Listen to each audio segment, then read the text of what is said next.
All right. Looks like we've got a great crowd here today. Thank you guys all for joining us for our next Trout in Classroom webinar for 2025. We are going to be talking today about watersheds and water quality. And we're going to be joined by KTMB, a local organization. So I'm going to go ahead and get us started here today and share my screen.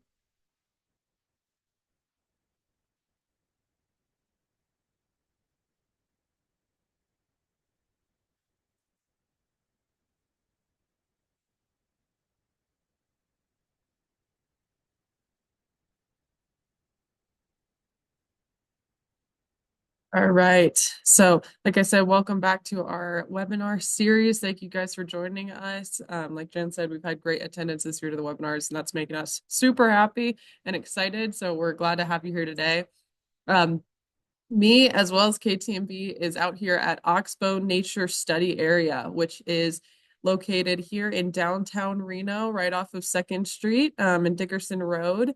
And Oxbow is a really special park because it is a nature study area. It is not just a normal park, which does come with some different rules, meaning we don't allow dogs and bikes and things like that at the park. But that is in an effort to promote the health of the ecosystem as well as maintain habitat for species. So it is a nature sanctuary, meaning lots of animals come from all over the city to find sanctuary here at Oxbow. So it is a great place to come see wildlife. Many of you are going to get an opportunity to release your trout. Once you've raised them, you're going to get to release them out here at Oxbow. So we are super excited to have you here in a couple weeks for those that are releasing here. And even if you're not, we're excited to release with you wherever we are. But just a quick intro into Oxbow. So we're out here today, and you're going to get to see a couple of different locations throughout the program today. Oxbow is a natural wetland, meaning the wetland has been created by a family of beavers over the years, and it is a thriving wetland, as well as is located right along the Truckee River. So it presents a lot of really cool habitat for lots of different species. So today, like I said, we are joined by Keep Truckee Meadows Beautiful, excuse me, Keep Truckee Meadows Beautiful, KTMB. They are an incredible nonprofit organization that is based here in Reno, and they're dedicated to creating a more beautiful region by holding cleanups, by raising awareness, promoting sustainability, and educating the public about waste. They're incredible. They do awesome work. They come out here to clean up Oxbow all the time, and they help us make the park be as beautiful and as great of a habitat for our animals as it is. Um, so we are going to be joined by Amanda Mulholland, who is the Beautification and Cleanups Program Manager, as well as Sophie Morton, who is our Service Learning Coordinator from KTMB. Here are the four main pillars of their organization that represent them: beautification, awareness, sustainability, and education. So they do a lot of awesome work in our community, and as well as in our local parks to help keep our area beautiful and healthy for our animals, as well as us. So we are going to cut out to Sophie and Amanda, who are out in the field at Oxbow, and they're going to lead us on a lesson on our watersheds and our water quality. All right. Hello, everyone. Thank you for joining us today. So Sophie, why are we out here on the river today? Hi guys. Well, we are out here on the river today because fish need water to live. That's their habitat. They live in the water. So we wanted to come to a local source of water here in our own community. You can see that right behind us, our lovely Truckee River. If you didn't know, the Truckee River runs right through downtown Reno and Sparks. And we're going to talk a little bit about the Truckee River today. Yeah, we're going to learn a little bit about the river. And I also forgot to introduce, this is Vanessa. She will be joining us in this program today. So we're going to learn a little bit more about the river and where it came from and where it's going. Margaret, if you want to go ahead and start that video, we'll learn a little bit about the Truckee River.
All right, let me see if I can fix the audio real fast.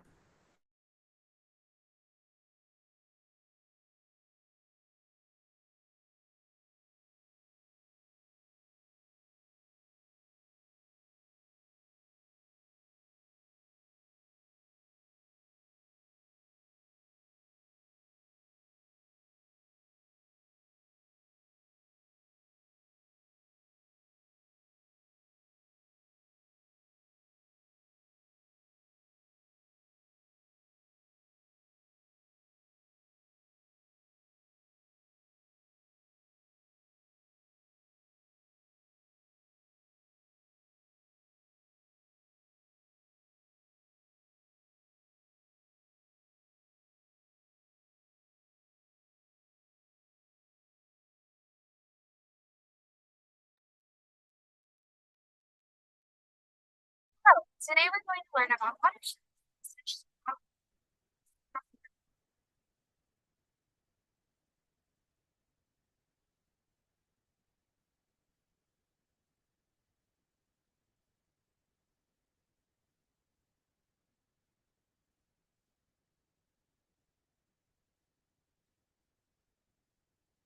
Water, like a river or lake. Do we have a watershed? Yes, everyone lives in a watershed.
Still sounds gross, but how does it work?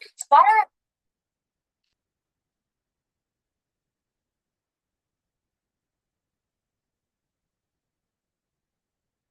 Apologies, don't know why we're having issues with the video today. Let me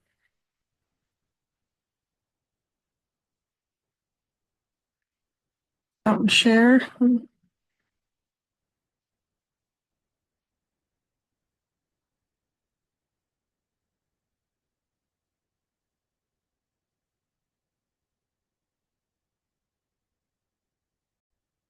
All right. Hopefully this works here, everybody. Apologies.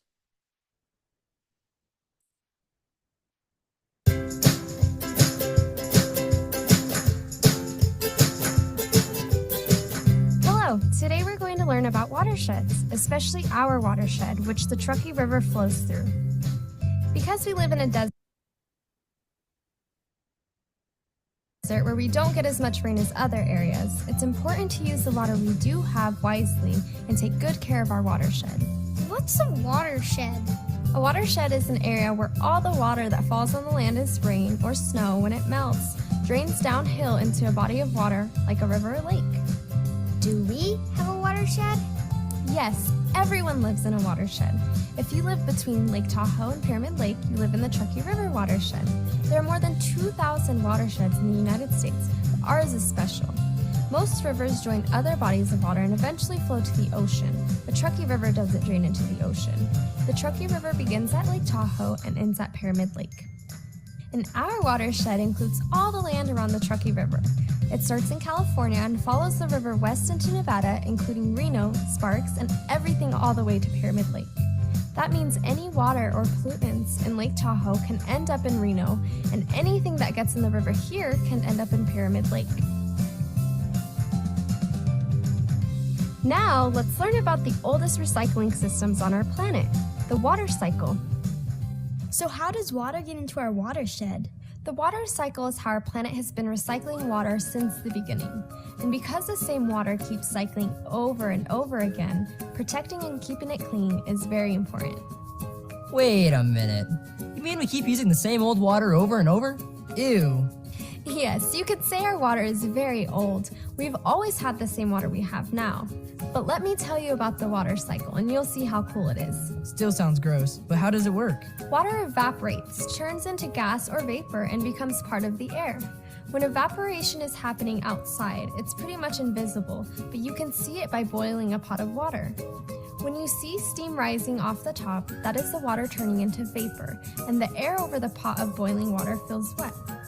If you forget and leave the pot on the stove too long, it will soon be empty as all the water turns into vapor.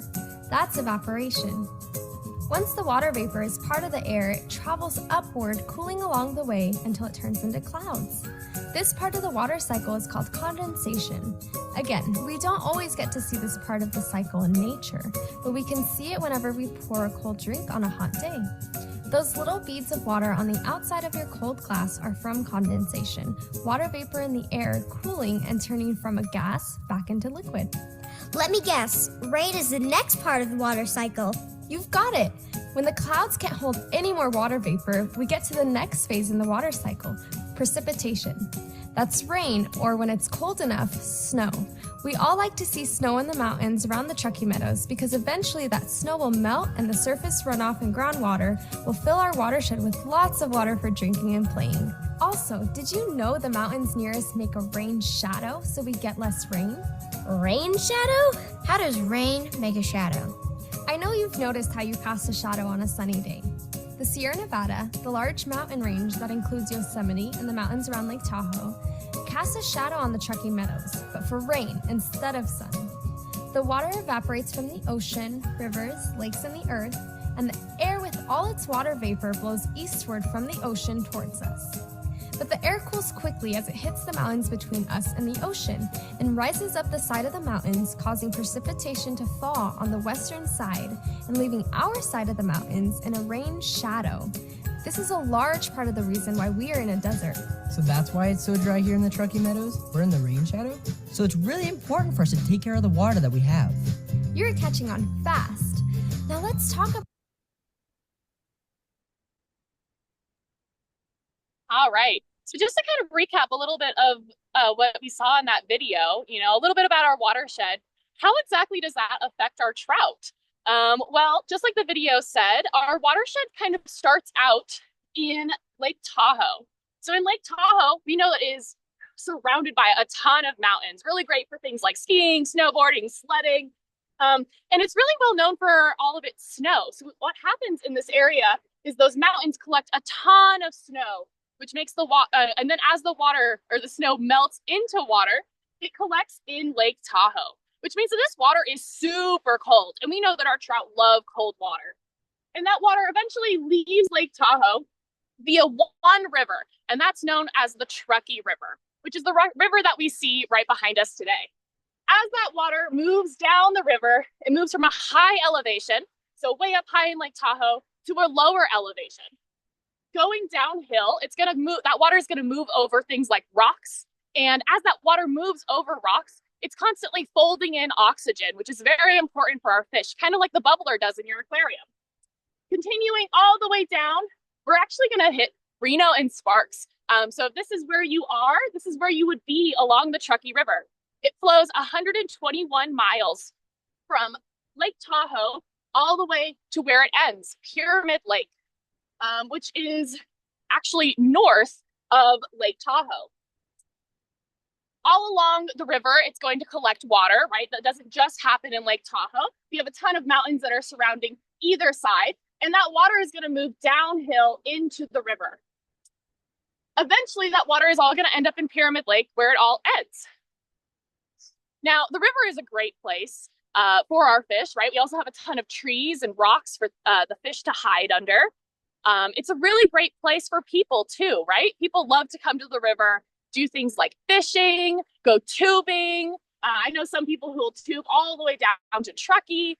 It's a really great, fun thing to do. So not only do our animals enjoy the river, but people also enjoy the river. So it's really important that we keep it protected so that way people can use it and our wildlife, like Vanessa here, can use it for years to come.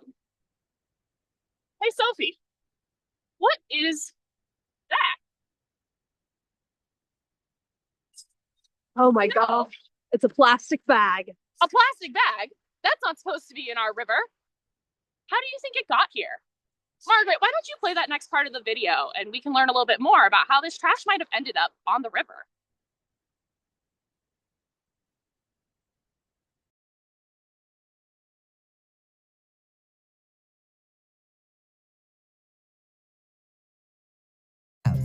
You're catching on fast. Now let's talk about how trash affects our water quality. When you were last at the Truckee River, did you notice trash there? What kind of trash did you see?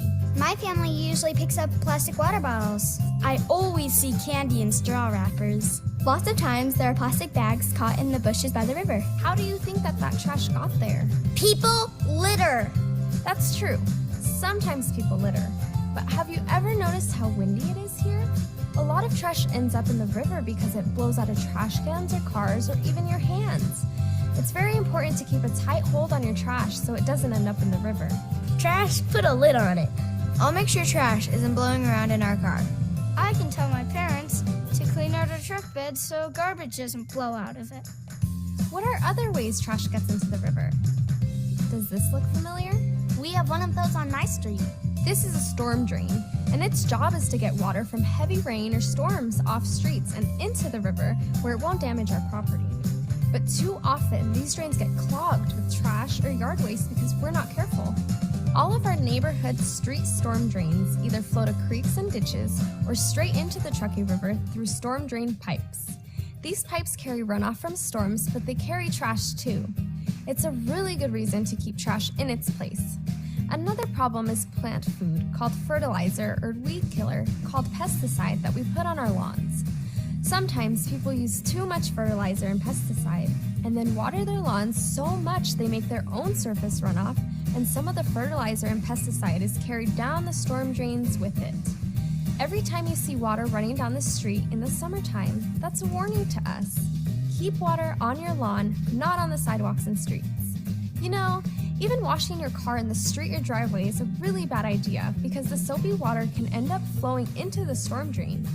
Trash, soap, fertilizer, these all become what are called pollutants or contaminants when they escape into our environment because they can harm us and the plants and animals that live in our watershed.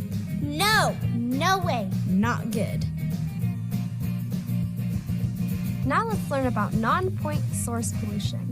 I know it's a mouthful, but important to understand so we can better care for our watershed.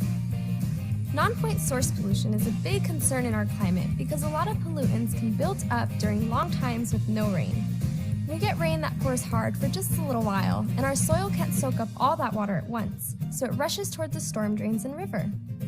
All the pollutants that have built up during dry periods, trash, dirt, fertilizer, dog poop, suddenly wash into the waterways all at once when we have a storm.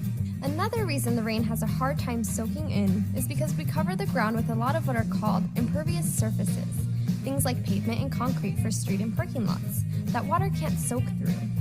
These impervious surfaces collect a lot of pollutants from people, cars, landscaping, and they trap a lot of heat from the sun. When it rains during a storm and the water pours down on streets and parking lots it can't soak through, the rainwater picks up all the pollutants and the river gets hit with a bunch of trashy, hot surface runoff. I think I understand, but can you give me an example of runoffs and pollutants? Sure. Here's an example you probably have right in your neighborhood. Have you ever seen a lawn sprinkler spraying water that's running down the street? When I'm walking my dog, sometimes we have to walk in the street because sprinklers are spraying water on the sidewalk. Right. When there's too much water, it runs off the surface of the grass and street, flowing into the storm drain and into the river. Runoff from lawns, streets, and area parks picks up non-point source pollution like pesticides, fertilizers, and trash as it flows over the ground. These pollutants are harmful to fish and other aquatic life and can dramatically decrease the health of the river. Dirt is even considered a type of non-point source pollution because too much dirt, or as scientists say, sediment, can make the water muddy instead of clear and can reduce the amount of oxygen in the water, causing harm to fish and wildlife that depend on fresh water. Another non-point source pollution concern is bacteria from any pets who use the lawn, street, or neighborhood park as a bathroom. And don't forget your family's car. Any dripping gas, oil, or antifreeze will make its way into the storm drains as well during the next rain or when you wash it. Many people don't know, but car wash businesses have to collect and recycle their polluted, soapy water so it doesn't flow into the storm drain. This helps keep soap and other pollutants from your car out of the river. No more washing the car in the driveway. I need to tell my mom and dad all about this. Here's another helpful way to think about surface runoff and non-point source pollution. Do you know what a tributary is? A tribute what? A tributary is a small stream or creek that flows into a bigger river, like the Truckee River in our watershed. Our streets are like tributaries flowing to the Truckee River. Remember those impervious surfaces? Trash, dirt, fertilizer, pesticides, even our pets' poop, collects on our streets, sidewalks, parking lots, and lawns, and ends up in the river if we don't stop it. If we think of our streets as tributaries flowing to the river, it's easy to see we need to keep our streets clean. Do I really have to worry about all these pollutants? Are they really so bad? We hear a lot about nutrients and vitamins in our food and how they help us grow and develop healthy bodies. Fertilizers are nutrients for plants, like taking a plant vitamin. But we don't always hear about how too much of these same nutrients can be just as unhealthy as too little. It's the same for plants, animals, and our environment. We sometimes go a little overboard trying to keep our lawns growing and green and forget that lawn grasses are not native. They aren't meant to live in our desert climate. Lawn grasses need a lot of water and nutrients that just aren't available here. We often use more nutrients or fertilizers than we really need because we hope they will make our grass grow better. But the combination of overwatering and over-fertilizing means we have a lot of nutrients escaping into the environment and becoming pollutants. Instead of encouraging something like a lawn to grow, when there are too many nutrients in our water, algae grows. Too much algae hurts the river, making the water cloudy and reducing oxygen so fish can't breathe. And it can be pretty gross when you're trying to fish or swim.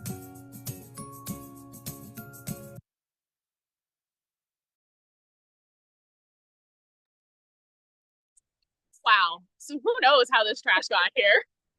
Yeah, this trash, we did find some trash when you were coming here today, along with the plastic bag, a little plastic spoon. Maybe someone came out here and started eating some soup.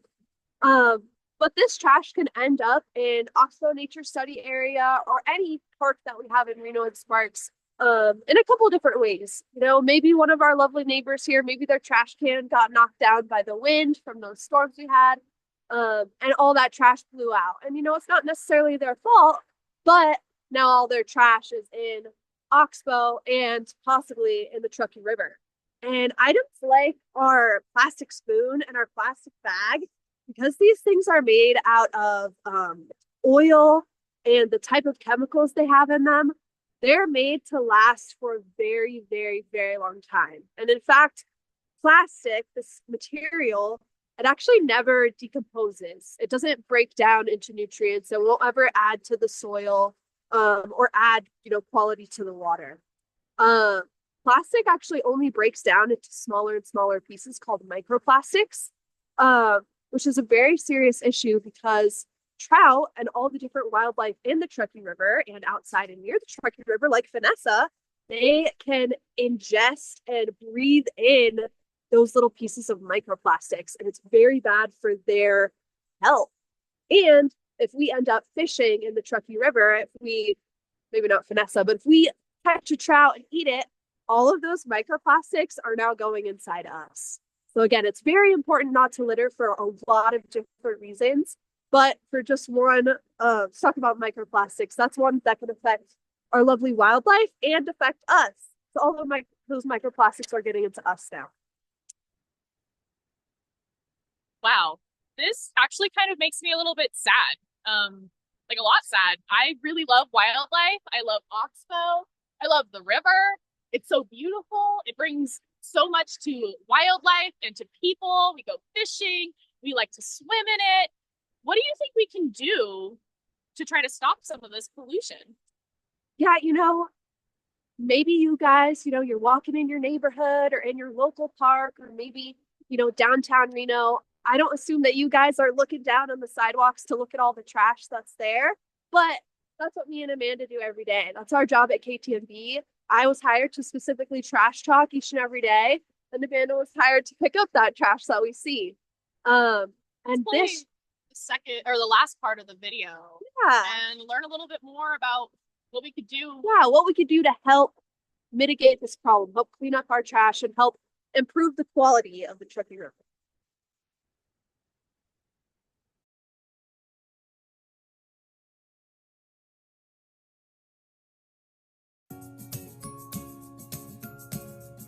In this next section, we're going to discover how to be watershed warriors and help to keep the Truckee River watershed beautiful, clean, and safe for humans and wildlife.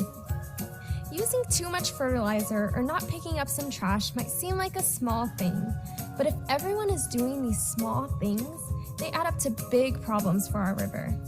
Because our water starts at Lake Tahoe, what happens there affects our entire watershed. And what we do in Reno and Sparks affects people at Pyramid Lake. We are all connected by the watershed. Do you live near the river? Do you ever play there? My family goes for picnics by the river. We go to a park by the Truckee River. We swim in the river. And go fishing. The Truckee River provides so many opportunities for us to have fun, but did you know the river also provides our drinking water? No way! Our water's from the Truckee River? Yes, water from the Truckee goes through a lot of cleaning to remove any trash and other harmful stuff called pollutants, so the water is safe and clean when it comes out of the taps in your house. This is called water treatment. Making sure our water is clean and safe costs a lot of money, and the dirtier our water is, the more pollutants it contains, the more expensive it is to clean. I know lots of people along the river. I want to make sure the river is healthy for everyone. Me too. What can I do? Keep a lid on trash. It's windy here, so don't let your trash or recycling blow all over the street. Don't let the trash blow around in the car, or on a walk either. Make sure your sprinklers aren't watering the street. That's a great one. Follow Truckee Meadows Water Authority's guidelines for watering your lawn and garden. And the University of Nevada Cooperative Extension can tell you how to fertilize your lawn depending on where you live. When you're out, in the car, on a picnic, wherever, every time, always have a bag on you to take trash home and to pick up after your dog. Make sure only rain is going in your storm drain. Your street is a tributary to the river. Talk to your parents and friends about how important the river is to you. Discuss what fertilizers, pesticides, and cleaners you use at home with your parents. Make sure you know how to dispose of these items called household hazardous waste because they contain chemicals that can easily become pollutants in our environment. Find out more at ktmb.org/recycle. You can also volunteer for a cleanup or storm drain stenciling project and learn more about becoming a waste warrior and a weed warrior at ktmb.org. And learn more through Sierra Nevada Journey's Hands in the River program. You might think that you don't have a voice in your community, and that one person, one kid can't make a difference. But every time you catch a piece of trash starting to blow away, every time you bring your own bag to the store, every time you tell someone, only rain in the storm drain, every time you turn off your sprinkler before you have surface runoff, you are a watershed warrior. And you are making a big difference. I am a watershed warrior. I am a watershed warrior. I am a watershed warrior. You are a watershed warrior. Together we can keep Truckee Meadows beautiful.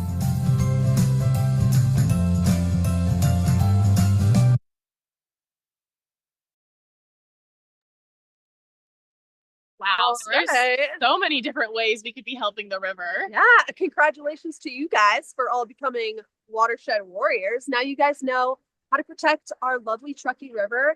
And again, one more thing I want to mention. I talked about this in the beginning of the video, but just in case you didn't hear because of the quality, it's so important to protect our Truckee River and our watershed, which includes Lake Tahoe, Truckee River, and the Pyramid Lake, because all these sources of water, they don't connect out into the ocean. So they don't connect out to, millions and millions of gallons of water.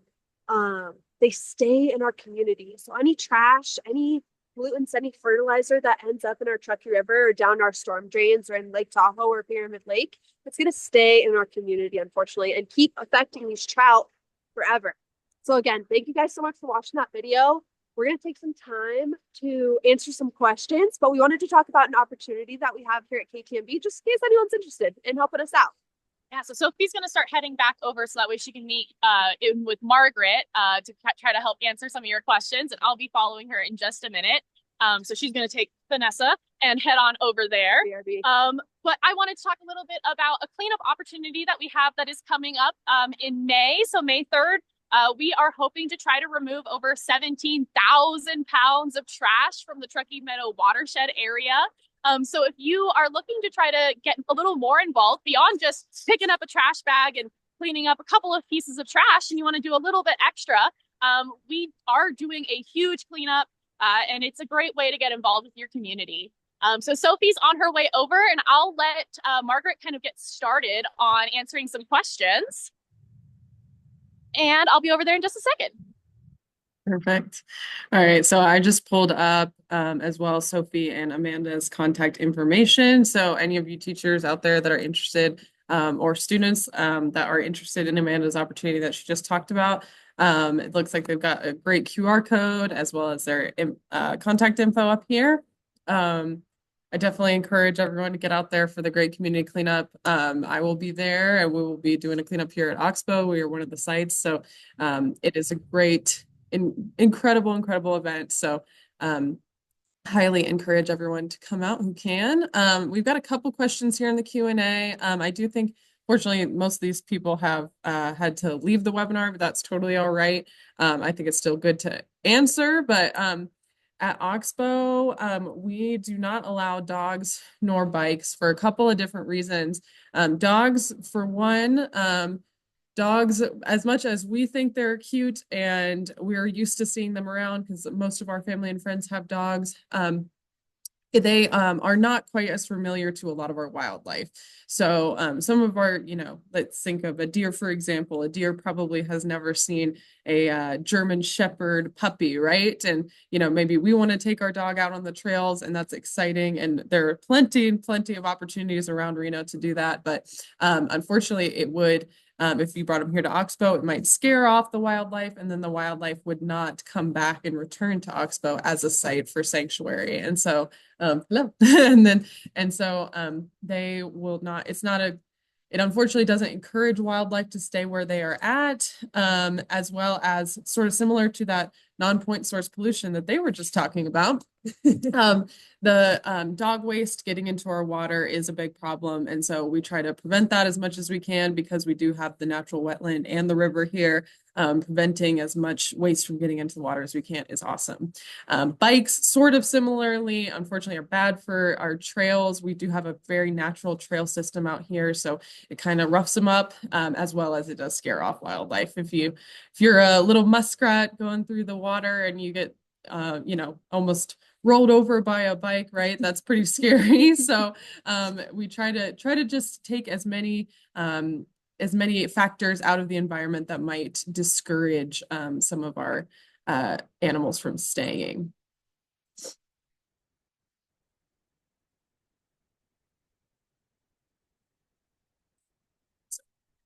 All right. And so in terms of the types of animals, we have tons of animals out here at Oxbow. We've got everything as small as the squirrels and birds and rabbits, all the way as big as having a black bear here in the park last summer. We have mule deer, we have muskrats and beavers.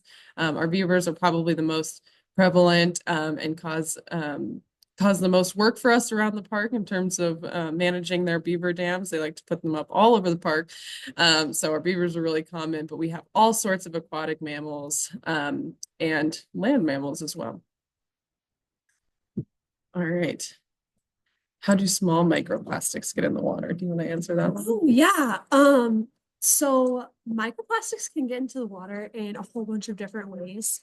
Whether it's someone with that plastic spoon eating their soup, maybe someone comes along and they step on that spoon and then it rains the next day and all those little tiny pieces of plastic get washed into the Truckee River. Slowly over time, because that plastic doesn't break down. It only gets smaller and smaller. It's getting tossed in the water. It's getting hit up against rocks. Maybe fish think it's a source of food. So that's how microplastics get into the water, and they can basically get as smaller than we can see. Even if I put microplastics under a telescope, I'm sorry, not a telescope, a microscope, they can get so small that I can't even see them through the microscope, which makes them really, really dangerous because we can't see them and we can't study them and we can't tell where these really, really, really small plastics are and how they've gotten into our environment. So yeah, microplastics are definitely a huge source of pollution and something that you'll probably be hearing about a lot in the next couple of years as we do study them more in our environment. I think I can take this one. So, can people die from eating fish that contain microplastics? That's a great question. You cannot, as far as I know, die from eating fish that contain microplastics. Unfortunately, we do have microplastics present in a lot of our food nowadays, just due to most of our food being packaged in plastic. So, unfortunately, we do eat more of it than we're probably even aware of. But luckily, our fish, being fresh from the river, are probably contain a pretty low amount compared to some other things that we eat. So definitely, as far as I know, cannot die from eating fish containing microplastics. But great question. All right. And then in terms of materials that can kill our fish, surely there are a lot of different things that can kill our fish. But right now, the biggest things that we need to be concerned about are things entering the fish's water, because those are most directly impacting the fish, going in and out of their gills and breathing them in every day. And so we're really, the main thing right now for your trout is keeping our dirty hands out of the water, making sure they're clean before we're going in to clean them. Making sure we're keeping our tank dark, making sure it's nice and cold. We're getting rid of any dirt or anything else in there. And then additionally, that we're not feeding the fish until those egg sacs are kind of fully absorbed and they are officially alvin or they're officially fries, excuse me, because sometimes that excess food in there can make the tank really dirty. So that's one thing we want to be kind of cautious of in the next week or two as they're kind of forming into full fry.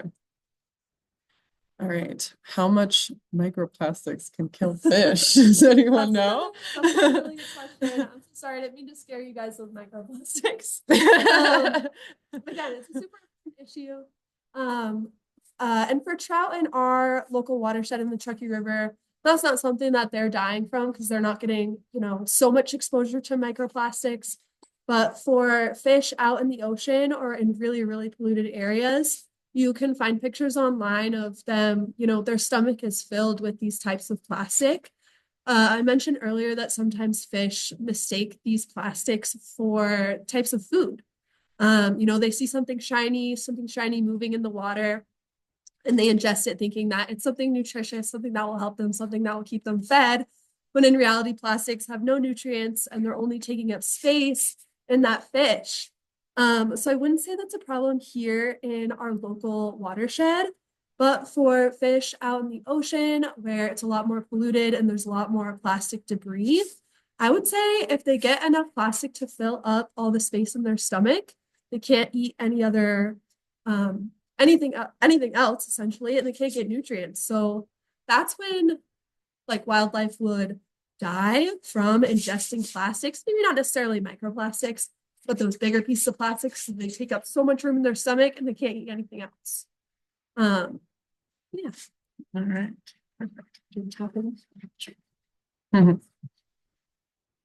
All right. Do you guys know of any other watersheds that do not flow into the ocean? Any other terminal watersheds? I'm sure there are, but yeah, sorry. So our watershed, we zoomed in really far to look at Reno and Sparks specifically. And our local watershed is called the Truckee River watershed because it's perfectly encapsulated right around the Truckee River and the two lakes that are right around it. But we are actually part of a much larger watershed called the Great Basin. Now, the Great Basin spans over a bunch of Nevada. It even reaches into Idaho, Utah, and a bunch of other states around Nevada. But all of the water, all of the land in the Great Basin, it drains internally, which means that it's not reaching those oceans. And so all of the different watersheds in the Great Basin, like the Truckee River watershed, are able to drain out into the ocean. Yeah, so like the Carson River watershed would be another example of the terminal watershed. I can't remember exactly where it starts. I think it starts with snow melts and then it turns into the Carson River and then it ends up in what they call a slough, which is like a wetland. And then I can't remember where it eventually ends up. I think it's Lahontan Reservoir, possibly, if I'm remembering correctly. That sounds right. So like there are other terminal or watersheds that don't end up emptying into the ocean. And that is also considered a part of the Great Basin watershed. So that's why like that whole area considered the Great Basin watershed all drains internally. Mm-hmm. That's only about 5% of the land in the United States drains internally.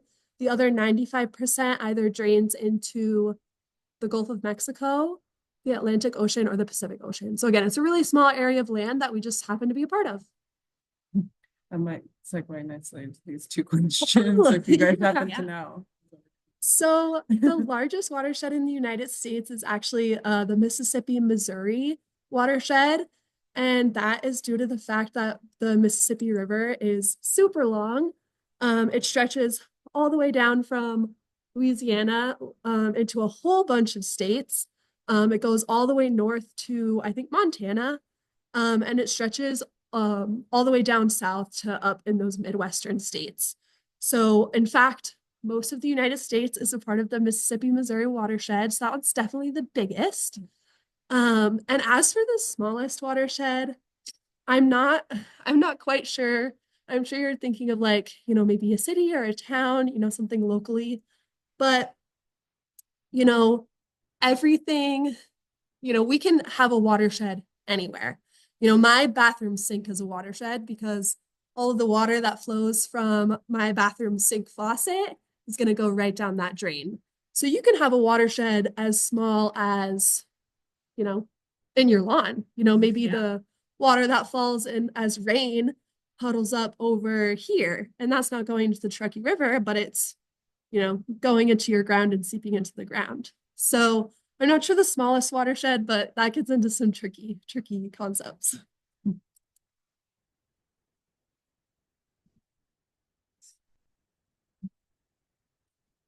Oh yeah.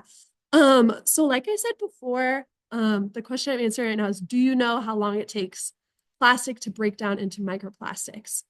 Now, that's a good question, and it honestly depends on the type of plastic. So the plastic that Amanda and I had a plastic spoon, and Amanda had a plastic bag. Now, even those are made out of the same materials, they're actually a very different structurally. So the plastic bag that Amanda had, we call that plastic film. It's very flexible. It's got that like sound, that crunchy sound when you touch it. And you could go ahead and rip it into a bunch of pieces. And what that means is it doesn't take a lot of force to separate that plastic. Whereas that plastic spoon that I had was super sturdy. It's meant to last for a long time. It's meant to be in our mouths and, deal with our teeth and not break down for a very long time. So I would definitely say that depends on the type of plastic. And those thinner pieces of plastic will break down into microplastics much, much quicker. All right. I'll answer one real quick about, do fish sleep? They do sleep. It's just a little different than kind of how most mammals sleep. So they'll typically kind of, maybe find a little dark spot to hang out or somewhere where they're kind of not facing the main current of the river. And then they'll pretty much just slow their body down a lot. So they'll slow their breathing, kind of lower that oxygen level coming in and out, and then they kind of just stay stagnant where they're at. So they're still swimming, as we'll learn in our dissection webinar next week. They have a special body part that allows them to kind of stay floating even if they're not actively swimming. So they're sleeping, but they kind of just look like a fish being really still. In terms of how many water filters are there in Reno? So I'm thinking you might mean water treatment facilities. So those are the area of the basically buildings that help filter our water. So they collect the water from the Truckee River, they put it through a whole bunch of physical barriers, right? So screens that the water is going to be moving through to remove different debris like plants and maybe pieces of visible trash. And then it'll also be put through things like a UV scanner where they're going to kill off a lot of that bacteria. They're going to treat it with certain chemicals so that way that purifies the water.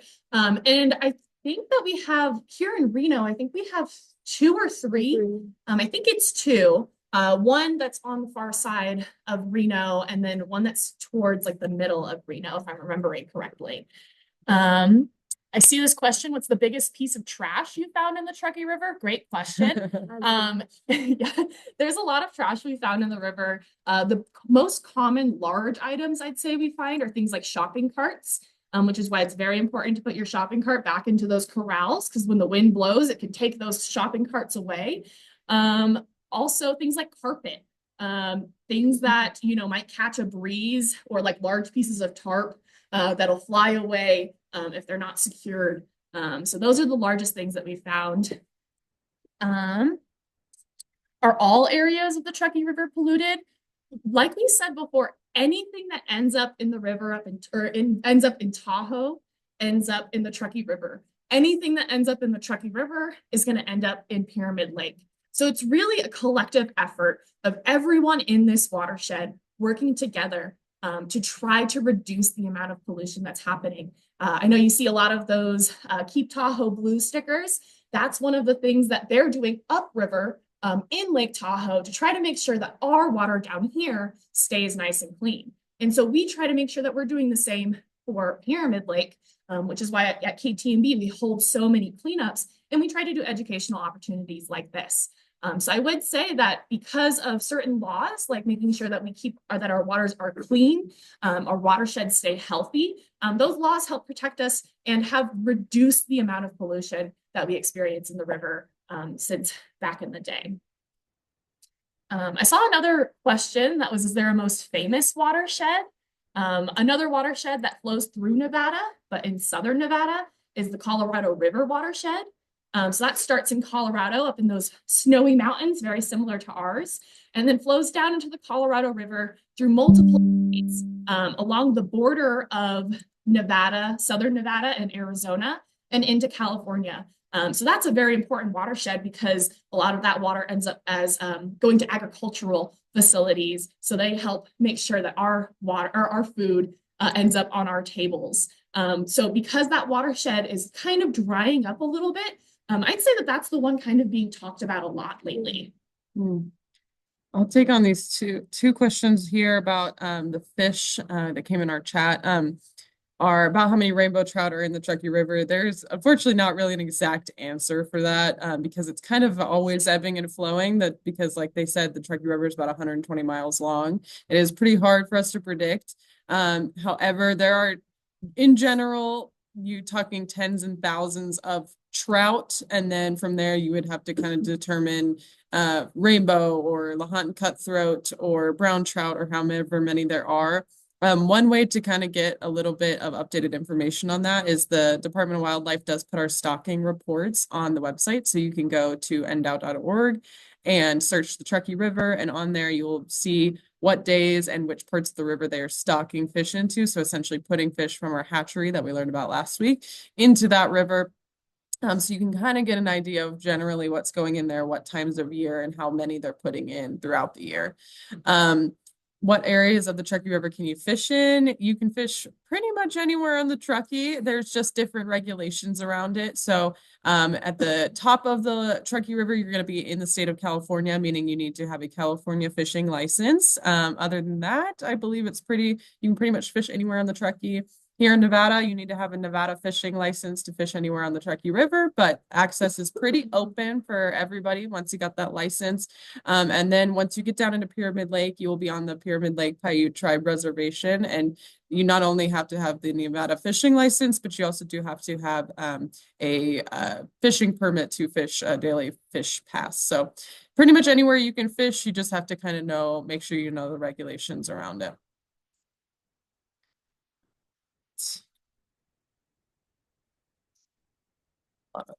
Interesting. I like the flooding question. Can flooding in a watershed cause damage to the watershed? Certainly. So there's, if there's flooding that happens in natural areas, so say a beaver dam is put into place and that causes new flooding, that can change the way that the water is moving over the landscape. So creating new streams or new ponds. And if there's flooding happening in our streetways, right? So say those storm drains get leaves that collect in them, and that causes the water to kind of flood down our streets, thinking of them like tributaries. That water can then flood into people's houses. It could maybe flood out their plants in their front yards. So it's really important that we keep those storm drains nice and clean to prevent our streets from being actually turned into rivers. Have any watersheds evaporated? That's a great question. I can't actually say that I know whether or not that has happened. But I do know that watersheds are constantly changing over time. Back in the day, all of Nevada used to be underwater. This used to be a sea. And then slowly that sea receded and then we turned into a giant lake. And then eventually that lake dried up and now we are more of a desert climate. So the world is constantly changing. And so I'm sure that there's been watersheds throughout the time of, the earth being created and happening and changing, that there have been watersheds that are probably evaporated. Newly created watersheds, not that I can say that I know of, but that's a great question. The cleanest watershed, another really great question. I'd probably assume that a lot of clean watersheds are going to be areas where you have low disturbance. So there's not a lot of people in the area. There's not a lot of cars driving around. Not a lot of ways for pollution to make its way into the water. So those might be areas that are a little more isolated, perhaps areas like the deep wilderness in Alaska or the deep wilderness in Canada might be experiencing less pollution. Smallest watershed in Nevada? I don't know. It might be us. I don't know about land mass wise. Maybe us, maybe the Carson watershed. I can't say I know too much about Eastern Nevada's watershed. Out in the Ruby Mountains, I'm not too sure about them, so can't necessarily answer that with a direct answer. Yeah, is there plastic that is more easily broken down into microplastics? And this is similar to a question I answered before when we were talking about plastic film versus really sturdy plastic, like that plastic spoon. But there is another example that I can bring up, and that is the fact that some plastic products that we use in our day-to-day life, they already are microplastics. So if you guys, and it's no problem if you use these materials, just know that these should be disposed of responsibly and not, littered. But if you guys use things like glitter in your art projects, or, maybe when you're out in a parade or doing whatever, those glitter particles are made out of plastic and they're so small that they're already considered microplastics. So again, we should be making sure that any glitter that we use, we should be disposed of responsibly in the trash can. It shouldn't be disposed of out, obviously, in our Truckee River. That's definitely something that I think Vanessa would be attracted to down in the water. All that glitter shining in the Truckee River definitely shouldn't be in there because it can cause or it can decrease our water quality overall and really wreak havoc on our wildlife in the Truckee River. But that's just one example of how microplastics are being produced and, bought regularly in our economy and in our as consumers. So yeah. So thank you so much for letting us talk today, Margaret. This was really fun. And thank you guys all in your classrooms for letting us kind of talk to you a little bit about the watershed. Yeah, you guys had such amazing questions. Thank you guys. Yeah, and we will be uploading this to the webinar hopefully in the next couple of days, or excuse me, uploading the webinar to the YouTube in the next day or two, hopefully. So anyone that missed it can watch it. Thank you guys for joining us.